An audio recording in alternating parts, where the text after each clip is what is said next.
Good morning, everybody. I'm hoping that you had the chance to log on to Google Classroom today. Hopefully you saw the announcement that I made regarding our Zoom meeting. Because of the 2-hour delay, I canceled the meeting, and instead I'm going to record this video just talking you through the things that I was going to discuss in the Zoom meeting. And I'll post this to YouTube and share it with you so you can just watch this instead of doing the Zoom meeting. So what I'm basically going to do is run through Wednesday, Thursday, and Friday of this week. I already covered Monday and Tuesday in the Zoom meeting that we had on Wednesday, so I'll just be talking over Chapter 6 and the last few slides that I had you working on this week. So if I come over here to classwork, I'll go ahead and click on the Week 14 instruction. This is what you are always meant to read first every week. And I'll open this. So you will see here Wednesday you were supposed to read chapter 6, and chapter 6 is the last chapter. So you were supposed to finish the book on Wednesday. Thursday you were working on the chapter 6 slides, which are 19, 20, and 21. And then today you are working on the rest of the slides. So that is slide 2 and 3, as well as slide 22. And that would finish this unit pretty much. One thing I do want to say though is I've had a few emails of students who have not finished the digital notebook and they're nervous about that. That is okay, because if you look at the first slide, you will see that this is not due until November 20th. That is a week from today. So this entire digital notebook for Of Mice and Men, you have one more week to complete this before it is supposed to be turned into me. So even though you were meant to finish it this week, if you're behind or you need more time, I have offered you another week to work on this and get this into me. So going back to this, today is Friday. So again, you're going to be completing slides 2 and 3 and 22. This will finish off the digital notebook. So let me go ahead. We're going to talk through this. So first and foremost, we're going to talk about chapter 6, which was the final chapter of the entire book. So what I am going to do, similar to what I did in the meeting on Wednesday, I am going to go through these 6 questions for chapter 6, and what I go over with you today on these questions, you can use that to go back to this slide and fill in the timeline and the conflict. If you have not been attending my Zoom meetings, which the attendance has been low, I have explained there that you can hold off on the important quote and explanation portion. Next week, I will be giving you a document that has quotes for every single chapter, and you can use that document to go back and fill this box in. I've also been making sure you guys know in the Zoom meetings that you do not have to be doing this box. So the reflection box is optional. You will not have points taken off if you do not do that, so you don't have to worry about this. Again, if you've been attending the Zoom meetings, then you will already know that. So really what you're doing is the timeline, which is just a bulleted list of what happens in each chapter. It does not have to be complete sentences. It doesn't have to be lengthy, just enough for you to kind of go back and say, what happened in this chapter? Look at the timeline and remember the important things that took place. For the conflict, it does not have to be major, so don't let this word freak you out. Any issue that arises in the chapter, this is where you're going to put it. So as something as small as in chapter 4, Crooks's loneliness, that would be a conflict. That's a man versus self conflict, Crooks versus his loneliness.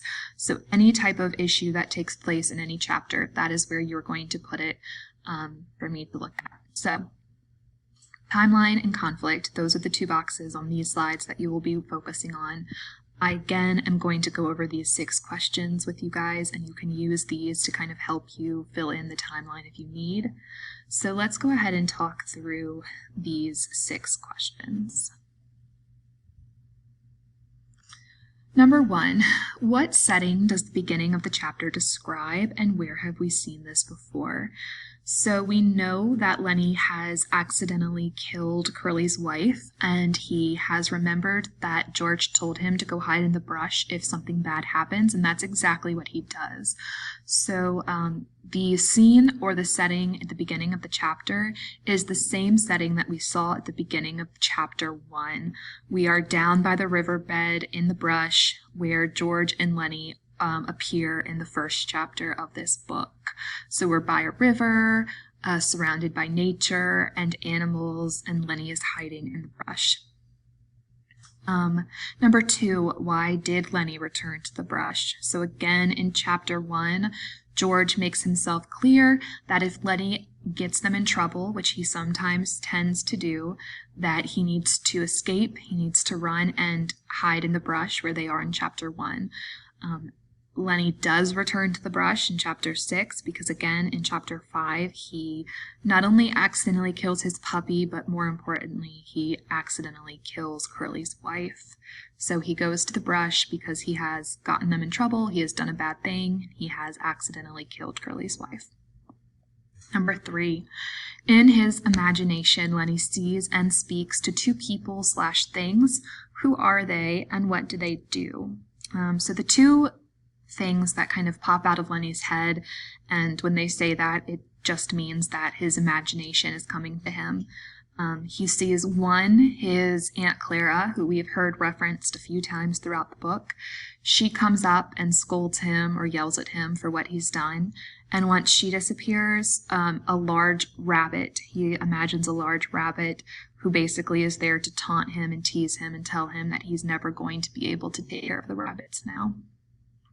So he sees Aunt Clara, who yells at him for what he's done, and again he sees a large rabbit who tells him he'll never be able to tend the rabbits. 4. Why does George want to find Lennie before the others do?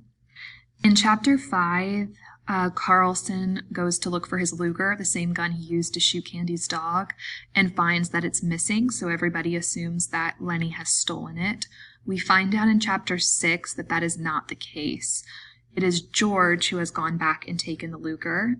He intends to find Lennie and kill him himself, which he does in chapter 6. So the reason that George wants to find Lennie is because he is the one who wants to kill Lennie. He doesn't want it to be Curly. He doesn't want it to be Carlson. He wants it to be himself. That leads into question 5. Why does George do this and why does he do it? What does George do and why does he do it? So he does kill Lennie at the end of chapter 6. There are a few reasons why he does it. 1, he knows that if he doesn't, there are only a few things that can happen, which are 1, Curly will find him and kill him himself. 2, maybe Slim will get there and they'll be able to lock him up, but George has already realized that that is not a good life for Lennie, to have to be locked up and isolated from everybody else. Or, they could escape again, but the chances of Lennie doing the same thing and always costing George a job and keeping him on the run are pretty great because he does it every time they move. And so he comes to the realization that if Lennie is going to have to die, that he should be the one who does it. That goes back to chapter 3, when Candy's dog is killed by Carlson. Candy opens up to George in that chapter and expresses his own regret. And his regret is not that his dog was killed, because he understands to an extent why his dog was killed. His regret was that he wasn't the one who did it. So this chapter, chapter 6, brings that full circle to the idea that if Lennie is going to die, it should be by George. It shouldn't be by Curly or Carlson, because if it were, Lennie's last few moments of life would be filled with fear and concern and terror over what's happening. But with George doing it and George taking it into his own hands, he was able to make Lennie's last few moments full of peace, full of happiness, and full of hope. So by doing it himself, he was able to take that into his own hands and do it the way that Lennie deserved. Lastly, number 6. Do you think that George was justified in his actions? Why or why not? That is not a question that I can answer for you. That is completely opinion-based, so you will answer that yourself. And there is no right or wrong answer, so that's why it says why or why not. I would like for you to explain your reasoning, but there is no right or wrong. So hopefully you can use these 6 questions to fill in the timeline of what happens in this chapter. It is not a lengthy chapter, so there aren't a lot of things that happen, but the things that do happen are pretty important. Lastly, I'll talk about the Chapter 6 writing task. So again, if you've been joining my Zoom meetings, then you will know that these pages do not have to be 1 to 2 paragraphs. It just has to be in a few complete sentences, so ignore the 1 to 2 paragraph response. I'm not asking that much of you. All I want you to do is summarize the events from Chapter 6, and then tell me, do you think George did the right thing or not? So basically what you wrote here, again, in more detail. So just a few complete sentences, does not have to be paragraphs.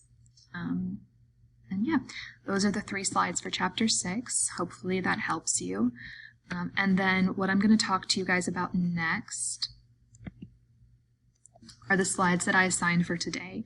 So I assigned 2 and 3 and also 22. So for 2 and 3, you have to come all the way back up here. I saved these till last because I wanted you to have the entire book under your belt before you went in and answered them. So for this one here, this is just kind of a character chart. So all I want you to do is just make a bulleted list for each of these 4 characters. We have George, Lennie, Curly, and Candy. And you're just going to focus on the idea of characterization. So that is their physical traits, their personality traits, really anything that we learn about these characters throughout the book. So just a bulleted list describing who they are, what they look like, how they act for each of these characters. I'm not looking for anything long. It could be 3 bullet points for each character, just enough to show me that you understand who is who and what they are like. So about 3 bullet points for each character describing personality or physical traits. This one might be a little bit more difficult. So this is the simple analysis. I've given you 3 things from the book. We have George and Lennie's farm, Lennie's puppy, and Candy's dog. And what I'm asking you to do is to tell me what you think they symbolize. So if we're talking about symbolism, that means that they stand for something else. They stand for a different idea that is greater than what they actually are. Whatever you find what you think they represent, you type it here in the box underneath the title. And then underneath that, you would explain your reasoning. Why do you think it symbolizes what you've typed in this box? I'll go ahead and I'll give you some ideas. So if you really cannot think of anything, I'll shoot some ideas off of you guys really quickly so you can use these if you really need to. George and Lennie's farm, we hear throughout the entire book how they are going to buy a ranch, they're going to buy a farm, they're going to live off the fat of the land. This is their end goal, this is what they're aiming to do. And so what that comes to represent is hope or the American dream or just a dream in general. So that could definitely be an option that you put here. Hope, the American dream, dreams, anything like that. And then tell me why. Lennie's puppy, we know that Lennie does end up killing the dog, or this dog, in Chapter 5. What I think that would come to represent, if you want to use this for this box, is one, it stands as a sense of foreshadowing for what he's about to do to Curly's wife. You could also say that it symbolizes Lennie's strength, or the strength that he doesn't realize he has, which we see not only with the puppy, we see it with Curly's wife, we see it with the mice, we see it time and time again. Lennie not understanding his own strength. I think that's what that comes to symbolize. And lastly, Candy's dog, who gets killed in the 3rd chapter of this book. I think he represents loneliness. Without him, Candy has nobody, but he also represents Lennie to an extent. Like I said, Carlson's Luger kills Candy's dog, Carlson's Luger kills Lennie, and we see the same feelings kind of expressed of if somebody's going to die, who should be the one to do it. So it could also represent Lennie to an extent. So You would type what it symbolizes here in these boxes and then explain your reasoning below. So that is slides 2 and 3. Finally, I ask you to do slide 22, which is the final slide. It looks like this. And it says, below, tell me which character in Of Mice and Men you feel you relate to the most and why. Please write in complete sentences and use examples from the text. So I do want this to be, again, complete sentences. Even if you feel like there is no one character that you act like or that has a similar life to you, I want you to dig a little bit deeper and find one character who you share something with. Maybe you share the feeling of loneliness, or maybe you are a woman and you've experienced some of the things that Curly's wife has, or maybe you are like George and you have somebody in your life that you have to take care of. Just find some similarity between you and a character and explain that similarity or that correlation to me on this slide. So whatever character you find you can relate to in this story, this is where you're going to tell me, again, in complete sentences, and use examples. So if you were saying that you relate to George, you could say, for instance, when George does this for Lennie, and give me an example, I related to that because, and explain your reasoning. So in complete sentences and using examples from the text. I think that's it for today, guys. That's everything that I was going to talk to you guys about in the Zoom meeting. So again, if you have not been attending the Zoom meetings, you are not expected to do the quote or reflection portion of these slides that look like this for each chapter. You'll do the important quotes next week when I give you that document. And again, you never have to do 1 to 2 paragraphs. It does not have to be that lengthy as long as it's in complete sentences. That's all that I ask.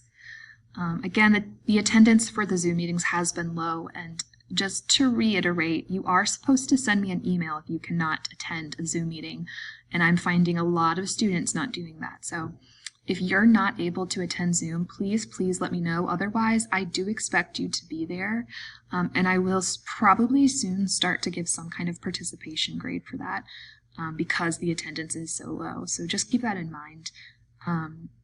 Anyways, guys, if you have any other questions that I did not cover in this video, please do not hesitate to ask me. I will be happy to kind of go over it with you. And so that's all that I have for you today. I hope you have a great weekend, and I will see you again next week. Bye, guys.